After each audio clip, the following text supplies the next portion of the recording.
Գենղազարյան, ցեղասպանություն ուրանալը կասկածի տակ դնելը ոնց որ ղեկավարն անում, մի բան է, ցեղասպանության դատապարտող բանաձևի ետքաշում լրիվ այլ բան, բայց հարցս հետևյալն է։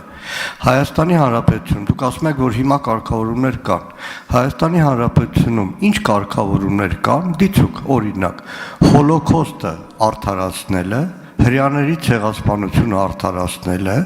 եւ դա հրապարակային հանրային քարոզ իրականացնելը դրա դեմ ինչ կարգավորումներ կան։ Տեսեք, առհասարակ ցեղասպանություն տերմինը ինքը ընդհանուր առմամբ լայն մոտեցում է ցուցաբերում եւ դրան արդարացնող հենց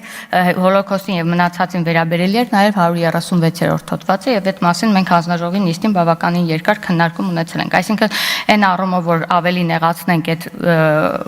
հիմնավորումը, այս առումով ընդհանրապես այս նոր ձևակերպումը դրա հիմքը չի տալիս, բայց ինչ վերաբերում է ցեղասպանություն տերմինը, ես կարող եմ նույնիսկ Աղայանի բացատրական բառարանից, որը նախագծով նաև որպես ավելի ծանրացնող հանգամանք է բերվում նսեմացնել մի րոպե ազգային էթնիկ ծագման կրոնական պատկանելիության վրա անձին կամ անձանց խմբի նկատմամբ պատելություն, խնդրականություն կամ բռնություն հրահրել է։ Ես ուզում եմ ասել, որ ցեղասպանություն տերմինը հենց Աղայանի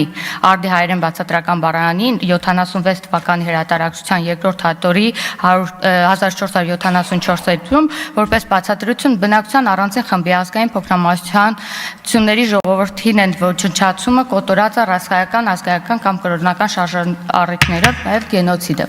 Պես որ այս առումով ինքը լայն կիրառություն ունի եւ կարող է օգտագործվել, ելի եմ ասում, փաստական տվյալներով այս պահին որևէ քրեական գործ, որևէ մեկի նկատմամբ ցեղասպանությունը հերքելու, ուրանալու, նսեմացնելու վերաբերյալ չկա։ Արձագանք։ Գենղազարյան, ցեղասպանություն տերմինի համար Աղայանի բառարանի պետք չէ հղում անել, պետք է հղում անել Լեմկինին, որը միջազգային տերմին ջենոսայդ ցեղասպանություն մտցրել է հիմք ընդունելով 1915 թվականի նաև հայոց ցեղասպանությունը։ Ես նորից եմ հարցնում. Եթե այսօր հրապարակային հրեաների հոլոկոստը արդարացնում են, հրեաների կոտորածն արդարացնում են եւ ձեր իշխանության պայմաններում այսօր Հայաստանում տոտալ քարոզչություն է կատարվում եւ դուք ոչ թե ասում եմ թե քրեական գործ կա թե չէ, ասում եմ օրենսդրորեն ինչ մեխանիզմներ կան, որով կարող է այդ ամենը կանխարգելվել եւ դրա համար պատասխանատվության ենթարկվել։ Մնացածը կասեմ։ Պարոն Մանուկյան, եթե դուք նման դեպք գիտեք եւ արձանագրել եք, խնդրում եմ դիմեք եւ հաղորդում ներկայացեք եւ ըստ դրա էլ օրենսդրական